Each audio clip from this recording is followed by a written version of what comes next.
ಇರ್ಬೇಕು. ಧೈರ್ಯ ಅಪ್ಪನನ್ನು ಮಾತಾಡಿದ್ರು ಅವರು. ಅಪ್ಪ ಹೇಗೆ ಕೇಳುವಾಗ ಏರಲ್ಲಿ ಹಾರಾಡ್ತಾ ಇದ್ದ. ನಮ್ಮ ಕ್ರಮವೇ ಹಾಗೆ. ಪ್ರಶ್ನೆಗೆ ಉತ್ತರ ಸಿಕ್ಕಿದ್ಮೇಲೆ ಬಾಮಿನಲ್ಲಿ ಹೋಗಿ ಕೂತ್ಕೊಂಡಿದ್ದೆ. ಈಗ ನಾನು ಕುಳಿತುಕೊಂಡೆ, ನಿನಗೇನಾಯ್ತು? ಅಪ್ಪ ನಿನ್ನ ಮುಖವನ್ನು ನೋಡುವಾಗ ನಗು ಬರ್ತದ? ಯಾಕೆ ನಗುವುದು ಯಾಕ? ಆಗ ನೋಡುವಾಗ ಹಾರಾಡ್ತಿದ್ದಿ. ಹೌದು. ಈಗ ನೋಡುವಾಗ ಮುಖ ಗಂಟಿಟ್ಕೊಂಡು ಸಿಕ್ಕಿದ ಉತ್ತರ ಸಿಕ್ಕಿದ? ನಗರಬೇಡ ನೀನು. ನಗಡಿತಲ್ಲ ಮತ್ತೆ ಉತ್ತರ ಸಿಕ್ಕಿತಾ? ಕೊಟ್ಟಿದ್ದಾರೆ ನನಗೆ ಮನಸ್ಸಿಗೆ ಒಪ್ಪಿಗೆ ಆಗಲಿಲ್ಲ. ಒಪ್ಪಿಗೆ ಹೇಗೆ ಆಗುವುದು? ಎರಡು ಬಿಡತ್ತು ಪುಣ್ಯ ಹೇಳು. ನಾನು ಮೆಲ್ಲ ಇಂಕಿ ನೋಡ್ತಾ ಇದ್ದೆ ಗೊತ್ತುಂಟಾ? ಈಗ ನೋಡ್ತಿದ್ಯಾ ನೀನು? ಕಿವಿ ಕೊಡ್ತಿದ್ಯಾ ನೀನು? ಮತ್ತೆ ಯಾಕೆ ಚಂದ ನೋಡಿದ ನೀನು?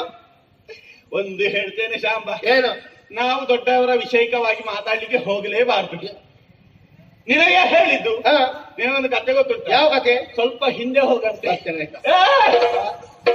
ಅಲ್ವಾ ಮತ್ತೆ ಹಿಂದೆ ಹೋಗ್ಲಿಕ್ಕೆ ಹೇಳಿ. ಹಿಂದೆ ಅಂದ್ರೆ ಕಥೆಯಲ್ಲಿ ಹಿಂದೆ ಸಮುದ್ರ ಮಥನದ ಸಮುದ್ರ ಮಥನದಲ್ಲಿ ಏನಾಯ್ತು? ಆ ರಾಕ್ಷಸರು ದೇವತೆಗಳು ಸೇರಿ ಸಮುದ್ರ ಮಾತಿಸಿದ್ರು. ಹೌದು. ಆಗ ಹಲವು ವಸ್ತುಗಳು ಉದ್ಭವಿಸಿದ್ರು. ಕೆಲವು ವಸ್ತುಗಳು ಮೇಲೆ ಬಂದಿದೆ. ವಿಷಯಕ್ಕೆ ಮಣ್ಣು ಹಾಕು ವಿಷ ಬಂತು ಗೊತ್ತುಂಟ ನಿನಗೆ? ಹೌದು. ಅದೊಂದು ವಿಷಯ ಸಿಕ್ಕಿದ ನಿನಗೆ? ನನಗೆ ವಿಷಯ ಬಂದದ್ದು ಗೊತ್ತುಂಟು. ವಿಷಯ ಸಿಕ್ಕಿದೆ ಅಲ್ಲ? ಸಿಕ್ಕಿದೆ. ವಿಷ ಬಂದಾಗ ಯಾರಾದ್ರೂ ಆ ವಿಷವನ್ನು ನಾನು ಕುಡಿತೇನೆ ಅಂತ ಹೇಳಿ ಮುಂದೆ ಬಂದವರಿದ್ದಾರ? ಏನು ವಿಷ ಕುಡಿಲಿಕ್ಕೆ ಹುಚ್ಚ ಅಂತ ನೆನೆಸಿದೀನಿ ನೀನು? ಕೆಲವರೆಲ್ಲ ಕುಡಿತಾರೆ ಪುಣ್ಯಾತ್ಮ. ಕೆಲವರು ಕುಡಿತಾರೆ. ಹಾಗಲ್ಲ, ಈ ವಿಷವನ್ನು ಕುಡಿಯುವವರು ಯಾರು ಇಲ್ಲ. ಹಾಗಾಗಿ ಒಬ್ಬ ಪ್ರಪಂಚ ಉಳಿಯುವುದಕ್ಕೆ ಇಲ್ಲ ಎನ್ನುವ ಹಾಗೆ ಎಲ್ಲರೂ ಬೆದರ್ತಾ ಇರುವಾಗ ಕೊನೆಗೊಬ್ಬ ಬಂದದ್ದು. ಅವರಲ್ವಾ? ಶಂಕರ ದೇವರು ಮೇಲಿಂದ ಕೆಳಗೆ ಒಂದು ವಿಷವನ್ನು ಕುಡಿದ್ರು. ನೀಲುಗಂಡ ಅಂತ ಹೆಸರನ್ನು, ನೀಲಗಂಟ ಎನ್ನುವ ಹಾಗೆ ಹೆಸರನ್ನು ಪಡೆದು. ಹೌದೇನೋ? ಈಗ ಶಂಕರ ದೇವರು ವಿಷವನ್ನು ಕುಡಿದಿದ್ದಾರೆ ಅಂತ ಹೇಳಿ ಲೋಕದಲ್ಲಿರುವವರು ಯಾರಾದ್ರೂ ಎಲ್ಲಿಯಾದ್ರೂ ವಿಷ ಸಿಕ್ಕಿದ್ರೆ ನಾನು ಕುಡಿತೇನೆ, ನಮ್ದು ದೇವರು ಕುಡಿದಿದ್ದಾರೆ ಅಂತ ಹೇಳಿ ಕುಡಿಲಿಕ್ಕೆ ಹೋದ್ರೆ ಅಥವಾ ಕುಡಿದ್ರೆ ಅವರು ಉಳಿತಾರ? ಅವರು ಬಿಡು. ಈಗ ನೀನು ಒಂದು ಸ್ವಲ್ಪ ವಿಷ ಸಿಕ್ಕಿತ್ತು ಅಂತ ಹೇಳು, ಅದನ್ನು ನೀನು ನಾನು ಕುಡಿತೇನೆ ಎನ್ನುವ ಹಾಗೆ ಒಂದು ಧೈರ್ಯದಿಂದ ಕುಡಿದ್ರೆ ನೀನು ಉಳಿತೀಯ ಹೇಳು? ನನಗೇನು ಹುಚ್ಚಲ್ಲ ವಿಷ ಕುಡಿಲಿಕ್ಕೆ. ಇಲ್ಲಿ ಕೂಡ ವಿಷಯ ಅದೇ. ಹೌದಾ? ನಿನ್ನ ಅಪ್ಪಯ್ಯ ಹಾಗೆಲ್ಲ ಮಾಡಿದ್ದಾನಂತೆ ಹೇಳಿ ನೀನು ಈ ರೀತಿ ಎಲ್ಲ ಮಾಡ್ಲಿಕ್ಕೆ ಹೋದ್ರೆ ಅದು ವಿಷ ಕುಡಿದ ಹಾಗಾದೀತು ಅಂತ. ಹಾಗಾಗಿ ಅಪ್ಪಯ್ಯ ನಿನ್ನನ್ನು ಇಷ್ಟರಲ್ಲಿ ಬಿಟ್ಟದ್ದು ಮಾತ್ರ. ಎರಡು ಕೊಟ್ಟಿದ್ದುಂಟಲ್ಲ, ನಾಳೆ ಇಲ್ಲಿ ದ್ವಾರಕೆಯಲ್ಲಿ ಎಲ್ಲ ಪ್ರಚಾರ ಆಗ್ತಿತ್ತು. ಚಾಂಬ ಎರಡು ಪೆಟ್ಟುದಿಂದ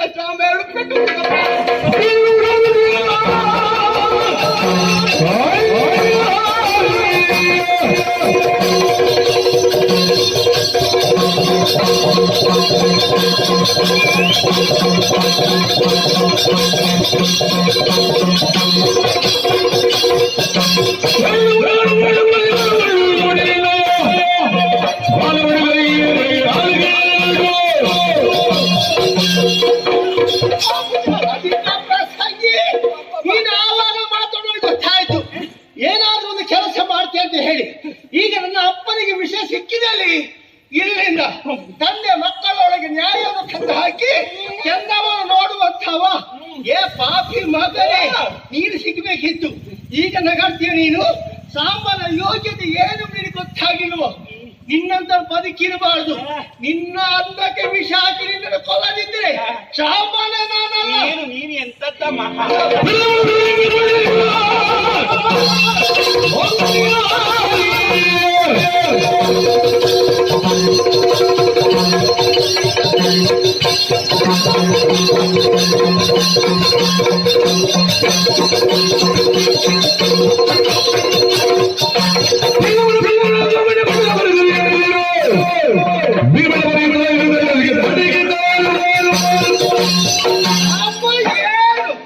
ಎಂಬ ಪ್ರಶ್ನೆ, ಆ ಪ್ರಶ್ನೆಗೆ ದ್ವಾರಕ್ಕೆ ಉತ್ತರವನ್ನು ಕೊಡ್ತೇನೆ ಮಗನೇ. ಏನು ಹೇಳಿದ್ರಿ? ನೀನೇ ಚಂದ ಅಂತ ಭಾವಿಸಿದ್ಯಾ? ನಿನಗಿಂತ ಚಂದ ಪ್ರತ್ಯುಮ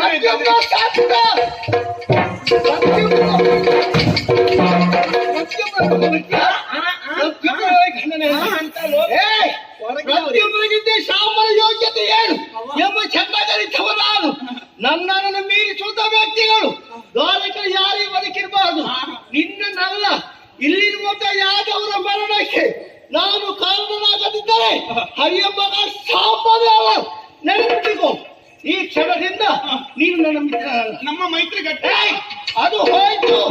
ನೀನು ಸತ್ತ ದಾರುಕಿ. ನನ್ನ ಮುಖ ನೋಡಬೇಡ, ನನ್ನ ಜೊತೆ ಮಾತಾಡೋದಕ್ಕೆ ಬರಬೇಡ. ನಿನ್ನ ದಾರಿ ನಿನಗೆ, ನನ್ನ ದಾರಿ ನನಗೆ. ಬಿಡಿದುಕೋ. ಬಾಯಿ ಮುಚ್ಚಿಕೊಂಡು ತಗೊಳ್ಬೇಕು.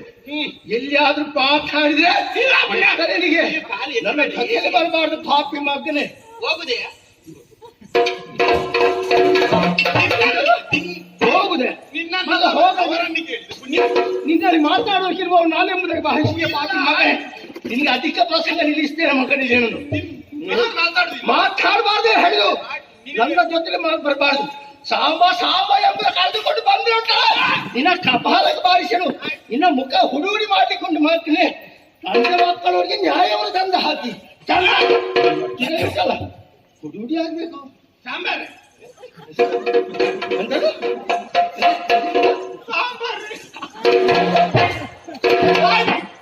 ಸಾಂಬಾರ್ ಬೇಡ ಅಂದ್ರೆ ಅನ್ನ ಇರ್ಲಿ ಮಾರ್ರೆ.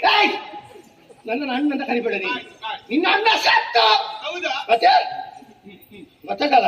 ಸಾಂಬ ಸತ್ತ. ನೀನ್ ಹೇಳಿದಲ್ಲ ಅನ್ನ ಸತ್ತ ಅಂತ. ನಿನ್ನ ಬಾಲಿಗೆ ಸತ್ತ ಹಾಗೆ ಅಂತ ಹೇಳಿದ ನಾನು. ನಿನ್ನನ್ನು ಕೊಲ್ಲದು ನಾನು ಹೋಗ್ತೇನೇನು ನೆನ್ಪಿಟ್ಟುಕೊಡು. ಸ್ವರ ಹೊರಗೆ ಬರಬಾರ್ದು. ಮಾತಾಡಬಾರ್ದು. ಬಾಯಿಂದ ಅಪ್ಪಿ ತಪ್ಪಿ ಹೊರಗೆ ಬರುದಿಲ್ಲ. ಮಾತಾಡಬಾರ್ದು ಅಂತ ಹೇಳಿದ ನಾನು. ಬೇರೆ ಕಡೆಯಿಂದ ಸ್ವರ ಹೊರಗೆ ಬಂದ್ರೆ ಉದ್ದ ಮೂಗು ಅದನ್ನು ಹುಡಿ ಮಾಡ್ಲಿಕ್ಕೆ ಉಂಟು. ಗೊತ್ತಾಗಲ್ಲ. ಜಾಗ್ರತೆ. ವಾಗ ವಾಗ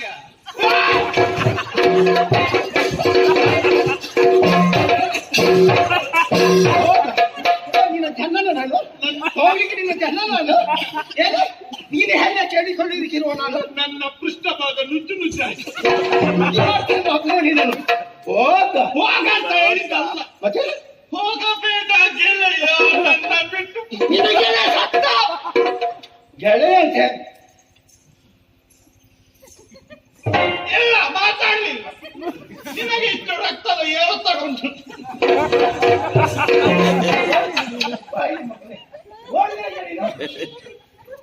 ನಿನ್ನ ನೋಡೋಕೆ ಆಗ್ತದ ನನಗೆ. ಮಾತಾಡ ಹುಟ್ಟಿ ಮಾಡ್ತೀನಿ ನಾನು. ನಿನ್ನೆ ಬೆನ್ನು ತುರಿಸ್ತೇನೆ ನಿನಗೆ. ಗೊತ್ತಾಯ್ತಲ್ಲ.